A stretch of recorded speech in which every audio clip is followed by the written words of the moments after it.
বিসমিল্লাহির রহমানির রহিম। আসসালামু আলাইকুম। আজ আমি আপনাদের জন্য নিয়ে এসেছি বিকেলে চায়ের সাথে পরিবেশন করার জন্য নাস্তা হিসেবে একটি রেসিপি। সেটি হলো সিঙ্গারা।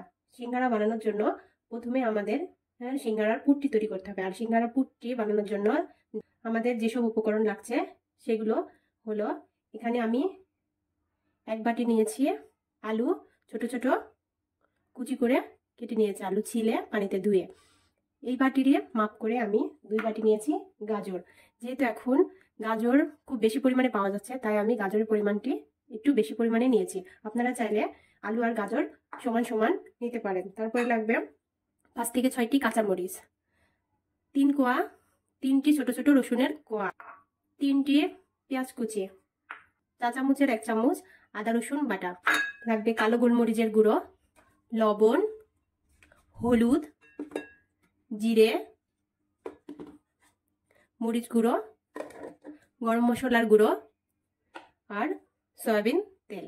আর সিঙ্গারা বানানোর জন্য আমাদের লাগবে হলো ময়দা, কালো জিরে, সয়াবিন তেল, লবণ।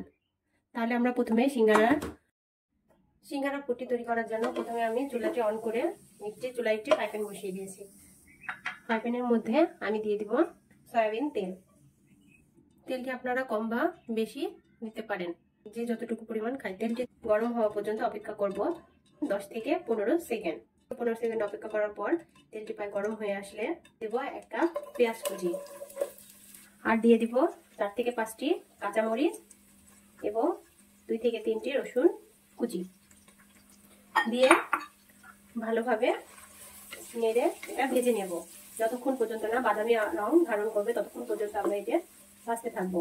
পেঁয়াজটি হালকা বাদামি রং ধারণ করলে আমি এর ভিতরে দিয়ে দিব মতো লবণ, হাফ চামচ লঙ্কা গুঁড়ো, হাফ চামচ হলুদ গুঁড়ো, চামচ জিরা গুঁড়ো। একবার নেড়ে আমি কেটে রাখা আলু আর গাজরটা দিয়ে দিব।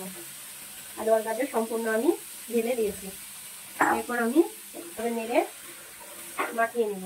একবার মাখিয়ে ফেলে এর ভেতরে আমি দিয়ে দিব প্রায় 1 চামচের মতন আদা রসুনের পেস্ট বা আদা রসুন বাটা। তারপর আমি দিয়ে দিব সামান্য পরিমাণ কালো গোলমরিচের গুঁড়া। তারপর আবারও ভালোভাবে নেড়ে ছেড়ে আমি ভালো করে কষিয়ে নিব। কষিয়ে নেওয়ার জন্য আমি ঢাকনা দিয়ে ঢেকে 2 মিনিটের মতো রেখে দেব। 2 মিনিটের মাঝে আমি একবার ঢাকনাটি খুলে ভালোভাবে নেড়ে দিয়েছি। 2 মিনিট পর আমি আবারও ঢাকনাটি খুলে আরেকবার নেড়ে দিচ্ছি। দেখুন আলু আর গাজর থেকে অনেক পরিমাণে পানি ছেড়ে দিয়েছে। আলু আর গাজরের সিদ্ধ হওয়ার জন্য আমি আরো সামান্য পরিমাণ পানি দিয়ে দিলাম। এবার ঢাকনাটি ঢেকে আমি 5 মিনিট মিডিয়াম হিটে রান্না করব। এর জন্য আমি ঢাকনা দিয়ে ঢেকে রেখেছিলাম। 5 মিনিট শেষ না হতে প্রায় 2 থেকে 3 মিনিটের মাঝে আমি ঢাকনাটি খুলে একবার ভালো করে নেড়ে দেব। নেড়ে আবার ঢেকে দেব। এবার 5 মিনিট পর আমি আপনাদের ঢাকনা খুলে ভালোভাবে নেড়ে দিচ্ছি। দেখুন আমার পানিটি একদম শুকিয়ে গেছে এবং তেল বের আসছে। দেখবো আমি আলু আর গাজরটি কেমন সিদ্ধ হয়েছে। এখন আমার গাজর প্রায় সিদ্ধ হয়ে গেছে, আলুও প্রায় সিদ্ধ হয়ে গেছে। আমি আরেকবার নেড়ে দেখবো কোন ঠিকঠাক হয়েছে কিনা। তাই আমি আঙুলের সাহায্যে 1 চিমটি নিয়ে মুখে দিয়ে দেখবো। আমার লবণটি একটু কম লাগছে, তাই আমি সামান্য পরিমাণ লবণ আবার দিয়ে দিব। লবণটি দিয়ে আমি ভালোভাবে নেড়ে মাখিয়ে নেব। চুলার আঁচটি হাই টু মিডিয়ামের মাঝে রেখে আমি আলু আর গাজরটি 5 মিনিটের মতো সিদ্ধ করে ভেজে নিয়েছি। এবার আমি 2 থেকে 3 মিনিট এভাবে হালকাভাবে নাড়বো আর ভাজতে থাকবো। এতে আলু আর গাজরটিতে যেটা আমার হালকা শক্ত আছে সেই শক্ত ভাবটা কমে যাবে। প্রায় 2 মিনিট ঢাকনাটি খুলে আমি ভালোভাবে কষিয়ে নিয়েছি আলু আর গাজরটিকে। এভাবে রান্না করলে আলু আর গাজরের গন্ধটি ভালো আসে এবং স্বাদটি অনেক ভালো হয়। তাই আমি যে প্রসেসে রান্না করছি আপনারাও ঠিক একই প্রসেসে আলু আর গাজরের পুরটি এভাবে তৈরি করবেন। মিনিট ভালোভাবে ভেজে নিয়ে আমি এর ভিতরে দিয়ে দিব প্রায় হাফ চামচের মতন গরম মশলার গুঁড়া দিয়ে ভালোভাবে নেড়ে আধা মিনিটের মতন এটা আরেকটু রান্না করব, মানে কুক করব। আধা মিনিট পর আলু আর গাজরের পুরটি আমার রান্না করা শেষ। এবার আমি চুলাটি অফ করে আলু আর গাজরের পুরটি ঢেলে নেব।